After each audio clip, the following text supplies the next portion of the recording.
ঢাকা সহ দেশের বিভিন্ন স্থানে দেখা দিয়েছে তীব্র গ্যাস সংকট। ভোগান্তির আরো খবর জানাতে আমাদের সাথে সহকর্মীরা যুক্ত হচ্ছেন রাজধানীর মহাখালী এবং নারায়ণগঞ্জ থেকে। চলে যাচ্ছি তাদের কাছে। শুরুতেই মহাখালী থেকে শফিকের কাছ থেকে জানতে চাইবো, কি পরিস্থিতি আজকে, গ্যাসের সরবরাহ কেমন দেখছেন, ফিলিং স্টেশনগুলোতে যানবাহনের চাপ কেমন দেখছেন?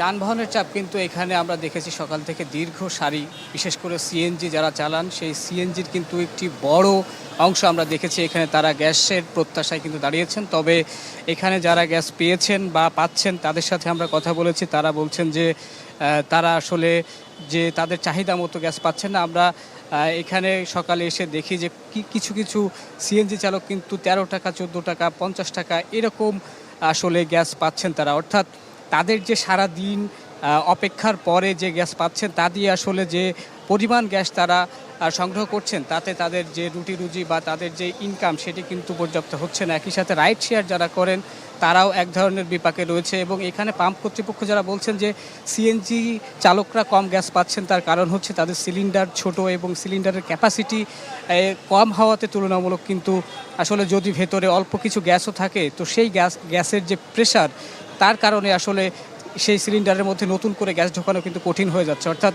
এখানে কিন্তু গ্যাসের চাপ একেবারে কম বলতে হয়। এবং বড় যে যানবাহনগুলো রয়েছে, প্রাইভেট কার বা অন্যান্য যে ব্যক্তিগত গাড়িগুলো, সেই গাড়িতে আসলে সিলিন্ডার বড় হওয়াতে তারা একটু বেশি গ্যাস পাচ্ছেন, সেক্ষেত্রে তাদের স্বস্তি আমরা দেখেছি।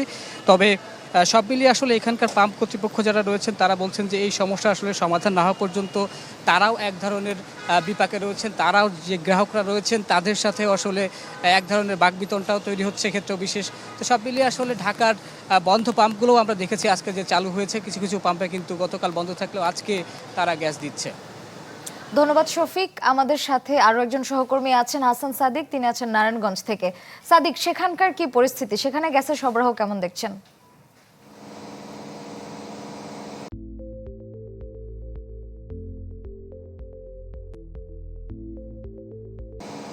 শ্রেয়া, সকালের থেকে অবস্থা যদি জানাই যে গত 2-3 দিনের মধ্যে কিন্তু আজকে নারায়ণগঞ্জে বেশ কয়েকটি ফিলিং স্টেশনে সিএনজি সেখানে কিন্তু গ্যাস দেওয়া হচ্ছে। কিন্তু যে সকল গ্রাহকরা এখান থেকে গ্যাস সংগ্রহ করছেন তারা যে অভিযোগটি করছেন যে গত অন্যান্য সময়ের তুলনায় কিন্তু যে গ্যাসের চাপ যেটি আছে সেটি একদম না থাকার কারণে কিন্তু তাদের যে গ্যাস সংগ্রহ সেটিতে কিন্তু বেগ পেতে হচ্ছে। এবং অধিকাংশ ফিলিং স্টেশনের সামনে কিন্তু একটি দীর্ঘ সারি দেখতে পাচ্ছি আমরা সকাল থেকে। তো এই ক্ষেত্রে আরেকটি ব্যাপার হচ্ছে যে গ্যাস নিতে এসে কিন্তু একটু সময় ক্ষেপণ হচ্ছে, কারণ গ্যাসের চাপ না থাকার কারণে কিন্তু ঠিকমতো তারা গ্যাসটি যেটি নিতে পারছেন না। এবং সেই সাথে আরেকটি বিষয় উল্লেখ করতে চাই যে নারায়ণগঞ্জে একটি শিল্পাঞ্চল, এখানে কিন্তু শিল্পাঞ্চলে গ্যাসের সরবরাহ যেটি আছে সেটি না থাকার কারণে যে শিল্প উৎপাদন সেটি কিন্তু ব্যাহত হচ্ছে। এবং বিশেষ করে যে রপ্তানিমুখী যে সকল প্রতিষ্ঠান আছেন সেই সকলের মালিকরা যেটি বলছেন যে আসলে তাদের পণ্য রপ্তানির ক্ষেত্রে যে একটি ডেট নির্ধারণ করে, সময় নির্ধারণ করে দেওয়া হয়, গ্যাস সরবরাহ না থাকার কারণে কিন্তু এই সময় মতো পণ্য সরবরাহ না করতে পারলে কিন্তু আসলে তাদের যে উৎপাদন বা যে রপ্তানি সেটিতে কিন্তু আসলে বিশালভাবে ব্যাহত হবে।